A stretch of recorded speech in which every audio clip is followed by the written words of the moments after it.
Olá, amigos do programa Atitude, muito boa noite. É com muita alegria no coração que mais uma vez estamos aqui para trazer o programa Atitude.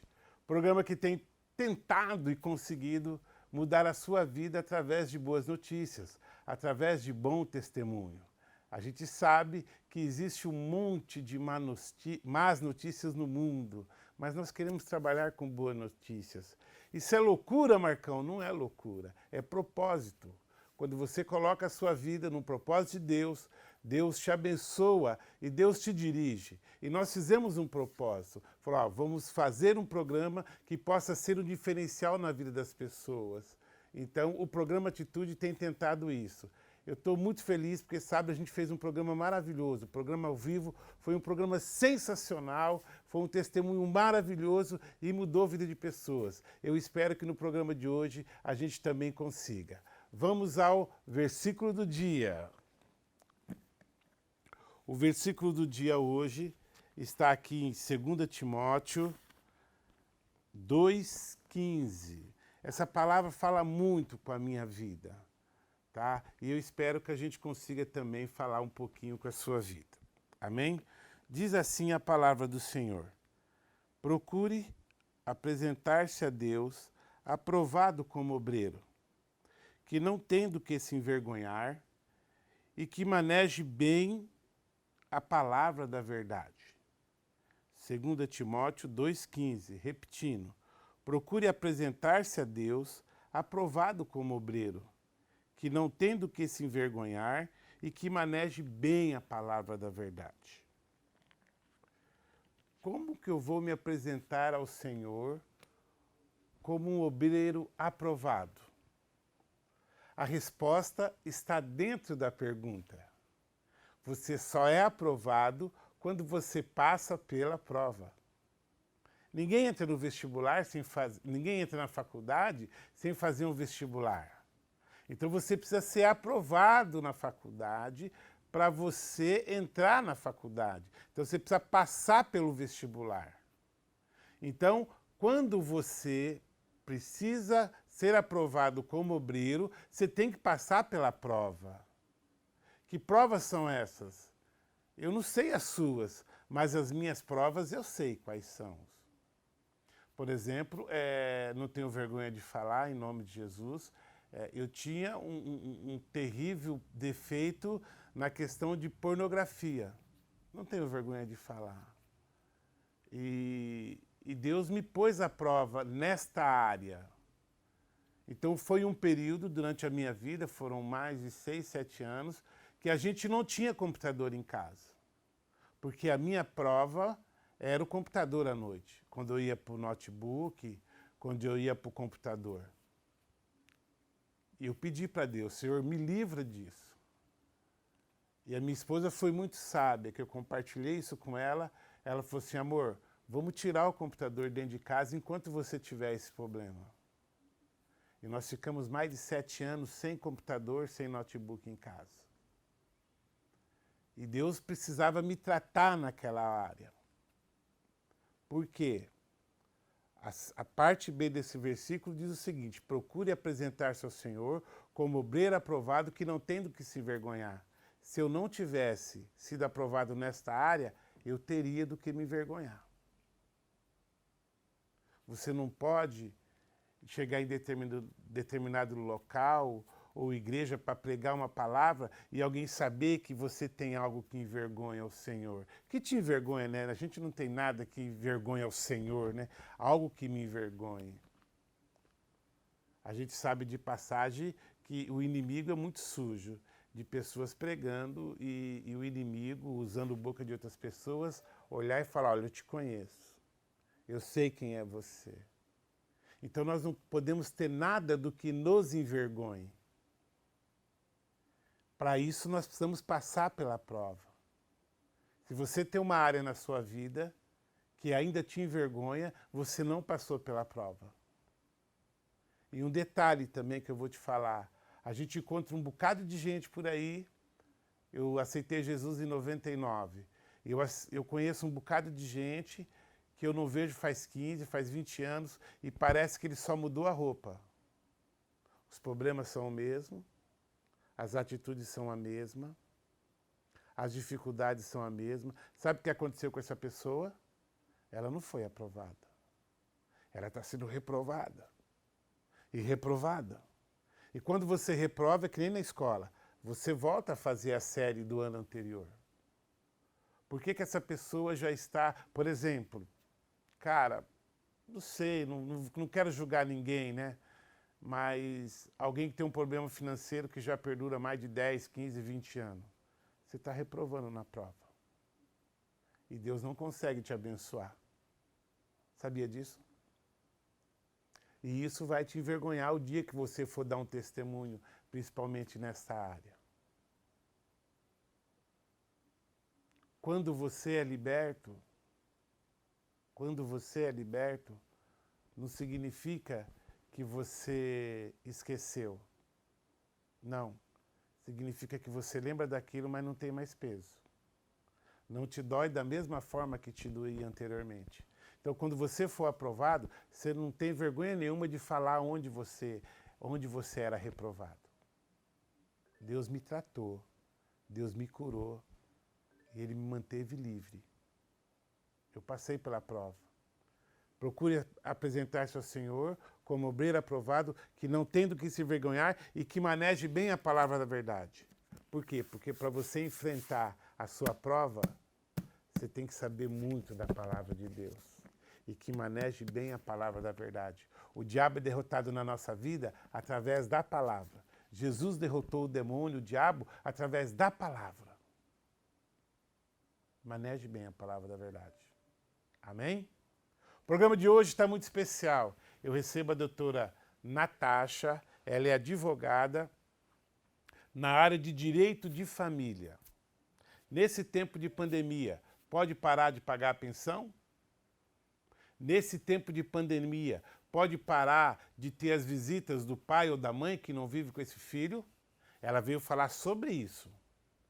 E ela deu dicas maravilhosas. E o testemunho também de vida dela é muito bonito. E ela fez tudo isso no programa de hoje, no ar, trazendo uma palavra, trazendo uma libertação, trazendo muita informação e trazendo esperança para a sua vida de dias melhores. Programa Atitude, agora.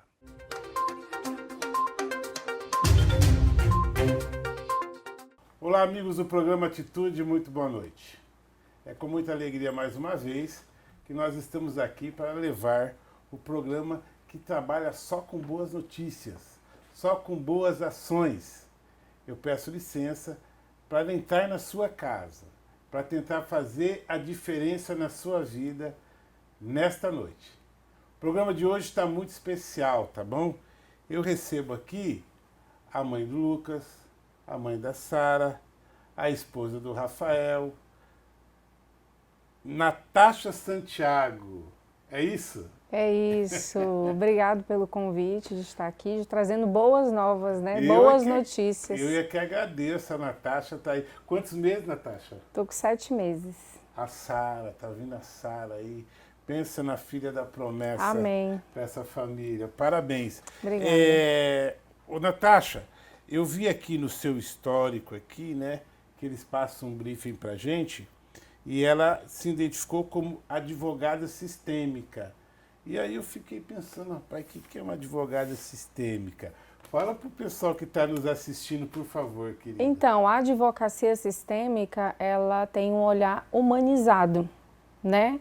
Então, não é um olhar normal daquele de direito mesmo, que você só vai lá, na lei é isso e aquilo. Então, a gente tenta compreender o problema que o seu cliente está passando.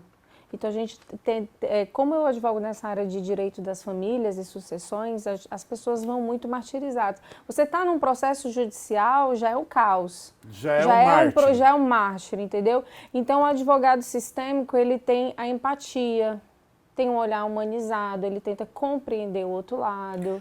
Você não vai simplesmente atrás de um cumprimento de uma lei, não. Isso, você vai entender esse ser humano para você adequar uma lei em cima do comportamento desse ser humano. Sim, e a satisfação dele, porque principalmente no direito de família, muitas vezes o cumprimento da lei não é o que importa para ele. É muito além daquilo os conflitos familiares, entende? Entendi. Então você tem que ter todo um olhar humanizado e sistêmico para poder estar compreendendo aquelas famílias e poder solucionar aquele conflito da melhor forma. Você já teve caso de um casal que foi para o seu consultório, para o seu escritório, né? Escritório ou consultório? Escritório. Para o seu escritório, atrás de um divórcio e saiu de lá desistido de se separar? Já, porque na verdade eu tenho uma missão na minha profissão, a missão que Deus me deu. Claro. Não fui eu que escolhi essa área de direito de família, né? Eu até me surpreendi, porque uma das perguntas que eu fiz para Deus foi: Senhor, por que eu vou ser advogado de direito de família se eu sou contra o divórcio? Se eu sou a favor das famílias, como é que eu vou fazer divórcio, né? E Deus falou assim para mim: é por isso mesmo, filha. Eu coloco as coisas loucas neste mundo para confundir os sábios. Então, o Senhor me colocou nesse propósito e o meu principal propósito é restituir famílias. Então, assim, a pessoa chega lá querendo se divorciar, eu explico tudo, a lei, o que é isso, o que é aquilo, mas se eu vejo uma brecha, sempre estou falando de Jesus, se eu vejo que ainda há uma reconciliação, porque na maioria Mesmo dos casos, pequena, entendeu? Existe sim essa possibilidade de reconciliação claro, do casal. E aconteceu sim, né? Já vieram me procurar, e na verdade foi a esposa que indicou o marido para mim, falou assim: então procure a advogada tal, porque ela já me seguia nas redes sociais, via os meus vídeos, via que eu era contra o divórcio, via que eu era cristã, então ela estrategicamente pediu para ele me procurar. Eu vou largar de você sim, mas você vai procurar advogada tal. Isso, pediu para ele me procurar e ali a gente tentou, chegamos num acordo, num consenso, né?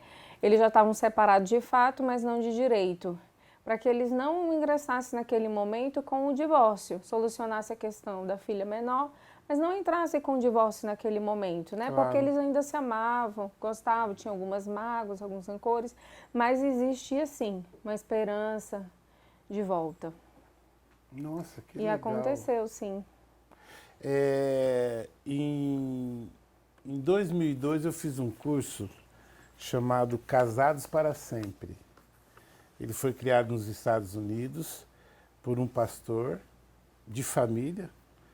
E aí são 13 lições que o casal faz na companhia de outros casais, né?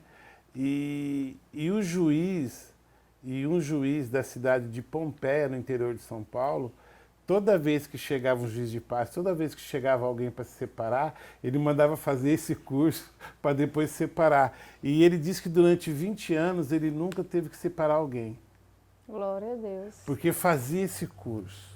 E aí entendia o papel do marido, o papel da esposa, o que significa uma aliança. É muito sério um casamento, Sim, né? é muito sério. E hoje as pessoas estão com uma visão diferente do casamento, né? Antes as pessoas não se divorciavam. Hoje o índice de divórcio é alto. Qualquer coisinha já vai e separa. Então eu costumo dizer o seguinte: olha, você tem certeza? Porque se não houver uma mudança, principalmente em você, você já vai mudar o nome do CPF do seu problema. Mas vai continuar com o problema. Vai continuar com o problema enquanto a própria pessoa, porque casamento é uma via de mão dupla, ok? Claro. Não existe um certo e um errado. Os dois erraram, os dois acertaram. Os Claro. dois vai ter que haver uma mudança em ambas as partes, né? Então, quando a pessoa chega com aquele sentimento que não, porque ele não presta, ele isso e aquilo, não sei o quê, aqueles casos de família, aí eu já jogo essa. Não queira que ele mude você primeiro, porque senão você vai mudar o nome do seu problema, somente esse. Porque muitas vezes o problema está em nós, não está na pessoa que está com a gente, né? Sim. Natasha, quem mais sofre numa separação é filho, né? Sim, os piores prejudicados são os filhos, com certeza. Eu fui filho de pai separado, meu pai largou da minha mãe, eu tinha 6 anos de idade.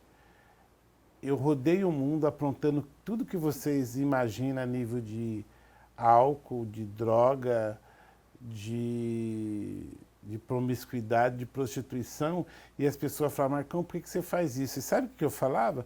Meu pai largou da minha mãe. todo o meu comportamento errado, eu jogava em cima desse comportamento. Ah, meu pai largou da minha mãe.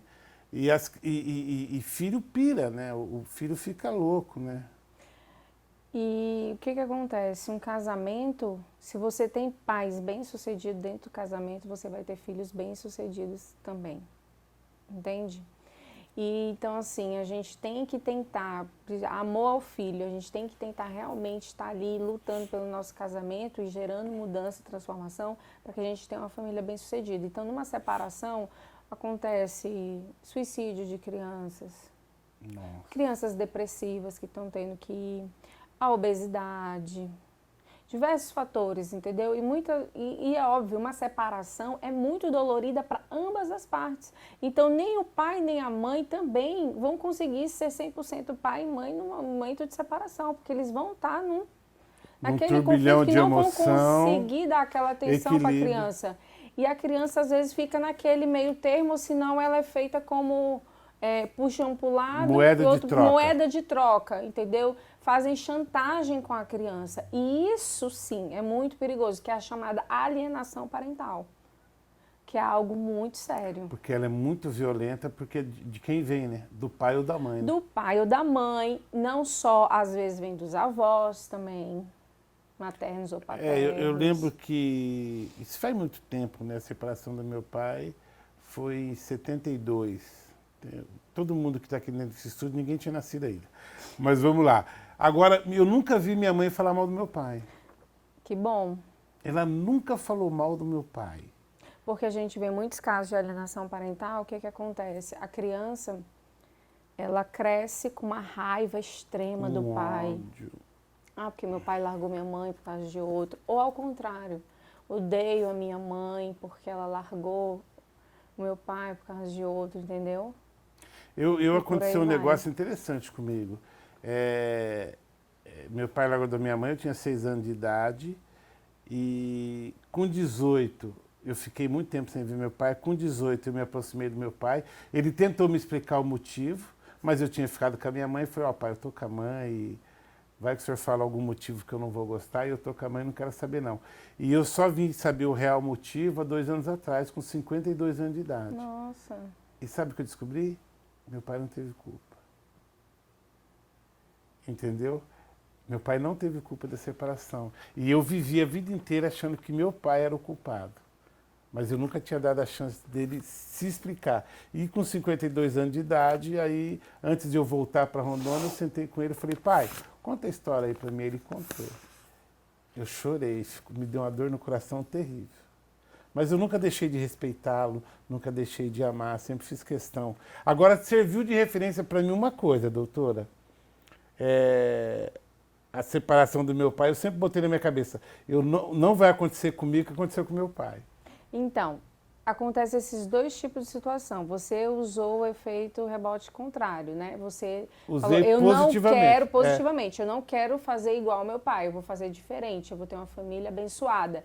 Mas existem muitos que fazem a mesma coisa que os pais fazem, entendeu? E seguem o reflexo, é a famosa maldição hereditária. E acontece mesmo, muito, muito mesmo. Ou vai para esse lado que você está falando, ou vai para esse outro lado. A gente acredita que Jesus morrendo na cruz, ele nos libertou de toda a maldição, né? Mas quando o ser humano pega um comportamento e decide usar esse comportamento, ele traz essa maldição de volta. Sim. Principalmente no exemplo, numa separação de um pai e de uma mãe. É um negócio muito, muito difícil. Doutora, nós estamos vivendo uma pandemia, nós estamos vivendo algo nunca antes vivido. E nas questões de separação, nas questões litigiosas, a justiça está funcionando para fazer isso aí? A justiça está com os prazos suspensos, né, e está trabalhando home office, mas posso te falar, pelo menos o Tribunal de Rondônia está uma máquina. Está rápido, está rápido demais.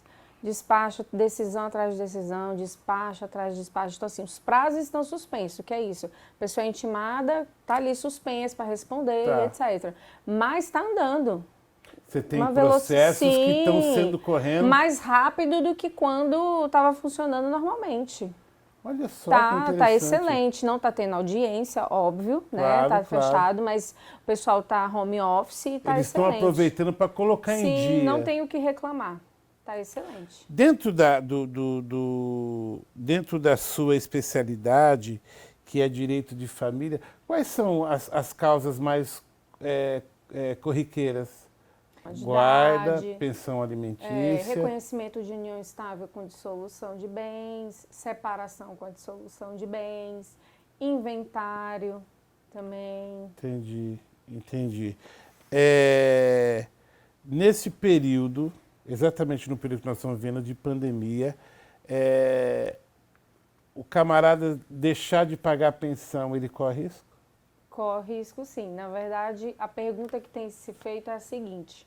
Ah. Nesse período de crise econômica, né, por causa da pandemia, por causa do Covid-19, eu tenho que pagar a pensão alimentícia ou está suspenso, né? Certo. Tenho que continuar pagando a pensão alimentícia. Até porque essa criança não parou de viver, né? Sim, a gente tem que lembrar que tem que ser levado em consideração o melhor interesse da criança, né? Entendi. Até porque antes de pandemia, de tudo, o desemprego não era justificativa para parar de pagar a pensão alimentícia. Mesmo desempregado. Mesmo desempregado, paga-se pensão alimentícia.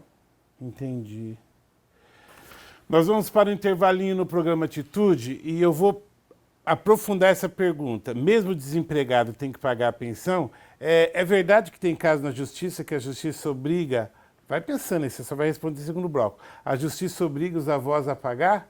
Intervalinho no programa Atitude e já a gente volta.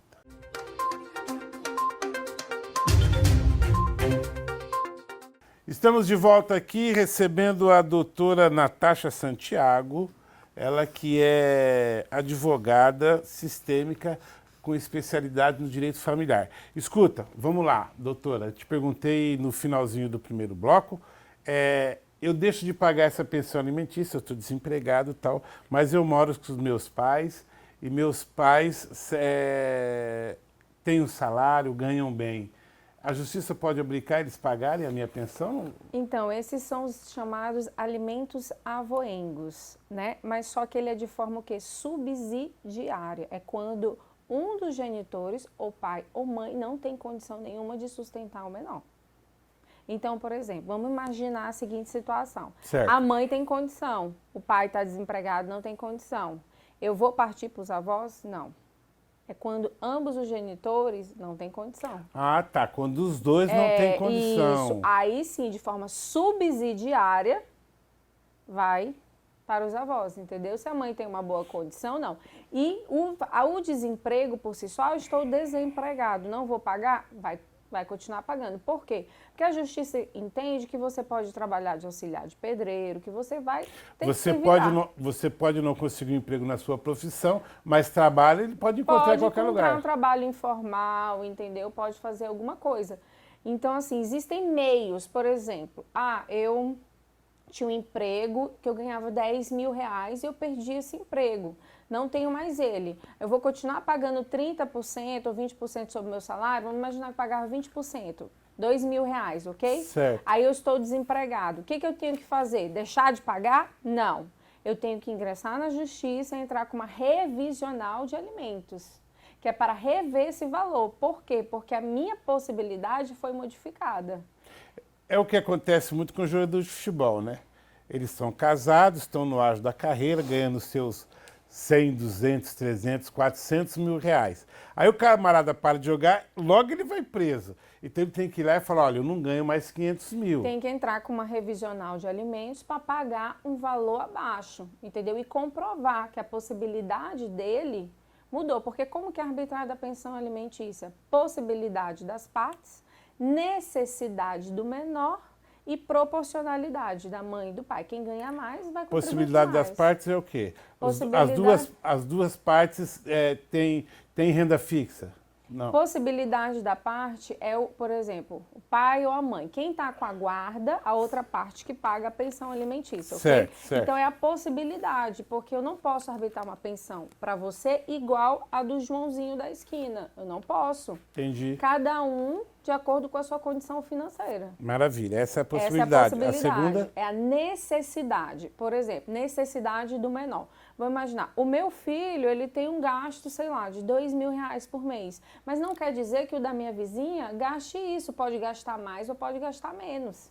Então, eu não vou arbitrar uma pensão alimentícia maior do que a necessidade da criança também. Por exemplo, o pai ganha R$ 100.000, mas a criança só tem uma despesa fixa de R$ 3.000. Não preciso pagar 10 mil de pensão. Isso. Entendi. Então tem que ser levado em consideração. A proporcionalidade. Vamos lá. O pai ganha 10, a mãe ganha 20. Por mais que ela tenha com a guarda do filho, né, e o pai que esteja pagando a pensão, ela também tem que contribuir de acordo com a possibilidade dela, com a proporcionalidade dela. Existe essa proporção. Não quer dizer que quem paga a pensão alimentícia tem que bancar a criança 100%. Entendi. Qual que é a idade limite para uma criança receber uma pensão? Então, até os 18 anos, até os 24 anos, se fizer faculdade. Até 24 anos, se estiver estudando, quem não ficou com a guarda é obrigado a pagar a pensão. Isso, mas lembrando que não se extingue automaticamente. As pessoas têm essa impressão, meu filho fez 18 anos, eu não vou mais pagar a pensão alimentícia. Não, não é assim. Você tem que também cutucar a justiça, ingressar judicialmente com uma exoneração de pensão para que cesse. Tá, entendi. Bom, é sempre bom lembrar disso. Porque acontece, os pais acham que não tem mais que pagar completou 18, e aí pronto, aí depois é executado. Vida que segue. Justamente. Doutora, existe algum departamento do direito familiar que foi severamente atingida com esse tempo de pandemia? Sim, a questão da pensão alimentícia, entendeu? Tá se surgindo, e também da convivência entre pais e filhos. Estão se surgindo muitas dúvidas, né?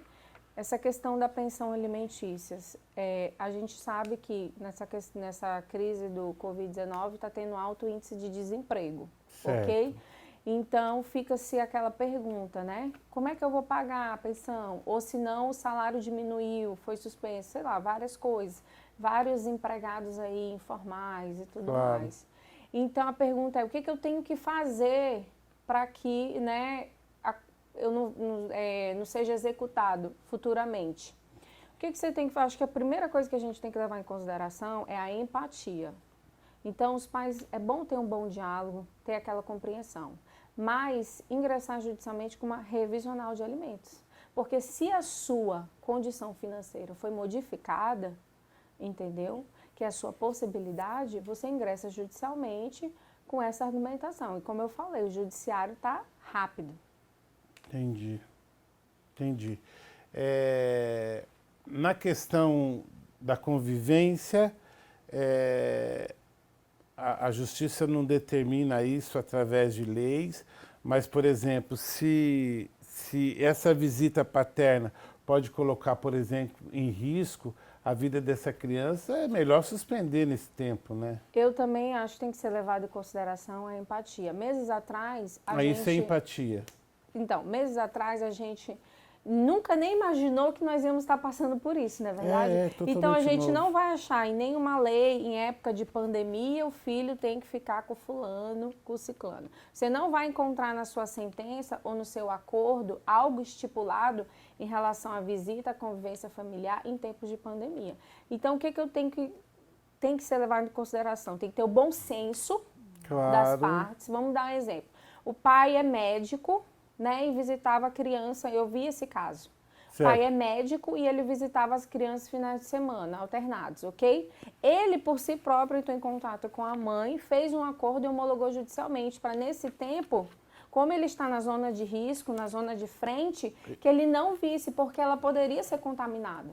Então, isso é o bom senso. Bom senso. Mas existem casos que não têm o bom senso, que as partes fica aquela baixaria e tudo mais. Porque o certo é seguir o que está regulamentado. O quê? Ou no acordo judicial, ou na sentença. Eu podia ver meu filho 3 vezes na semana, aí agora a mãe não quer deixar eu ver o meu filho. Nossa. Tá. Qual é a sua situação? Você está na zona de risco? Você está aparentando algum sintoma do Covid-19? Não, não estou e tudo mais. Então, por quê que a mãe não está deixando ver também? Então, a gente Aí ela tem já que está se tomar... aproveitando de uma situação. Temos que tomar muito cuidado com a alienação parental nesse tempo. Isso é o chamado Alienação parental. Também, por quê? Entendi. Porque as mães às vezes estão usando essa desculpa do distanciamento social para que a criança não veja o pai, ou o pai não veja, ou a criança não veja a mãe, entende?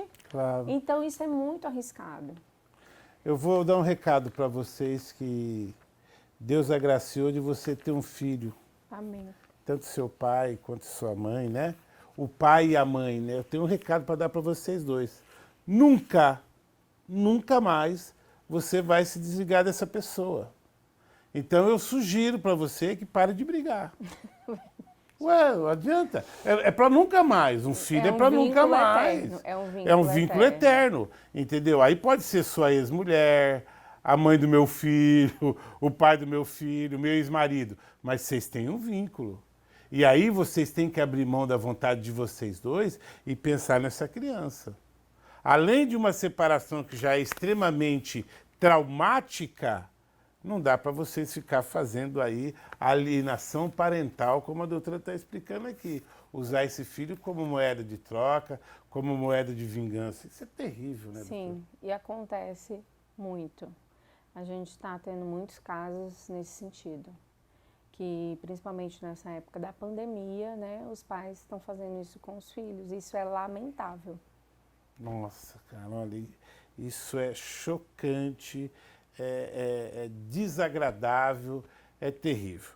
Doutora, quem quiser procurar a senhora tem um escritório, aonde mídias sociais, telefone, fica à vontade, por favor. Tá bom, meu escritório fica ali na João Goulart, 2914, piso superior, sala 2. E também peço que vocês me sigam nas redes sociais, né? Meu Instagram é @NatashaSantiago, NATHASHA. Lá eu gravo vários vídeos, sempre falando sobre casos de família, explicando para que você possa compreender o direito de família de uma forma prática, fácil e divertida. Fácil, prática e divertida. É. Ela ama tanto a profissão dela, que é um negócio traumatizante também, né? Ficar procurando direitos na justiça, né? E ela consegue fazer de uma forma prática, salutar e de forma assim, bem-humorada. Está de parabéns, Obrigada. doutora. Está de parabéns. Aliás, semana passada também eu entrevistei a doutora Francimeire Araújo. Minha amiga. Descobri que se formou junto, pessoa boníssima também, de um coração maravilhoso. Olha que se todos os advogados fossem igual vocês duas, tá? Obrigada. Deus abençoe muito, muito, Amém. muito, tá bom? Olha, o programa está sempre de portas abertas, sempre que a senhora sentir necessidade de trazer uma boa notícia, de trazer algo, a senhora pode ficar à vontade. Obrigada, agradeço a todos vocês e que Deus abençoe, que a gente possa ter, assim, passar essa quarentena e rever, né, algumas coisas. E principalmente é um tempo de estar com a família. Família. Em unidade, é um tempo de unidade. Em unidade. Vou passar um recado para você, se cuida, tá? Eu gosto muito de você e quero te dar um abraço depois de tudo isso. Amém. Né? Fique vivo para isso, tá bom? Eu quero abençoar a sua casa. Glória a Deus. Eu quero abençoar os seus negócios. Eu quero abençoar a doutora Natasha que está aqui, juntamente com a Sara, o Lucas que está em casa, o marido dela, o Rafael, o empreendimento dela, com a paz do Senhor Jesus. Amém. Tchau.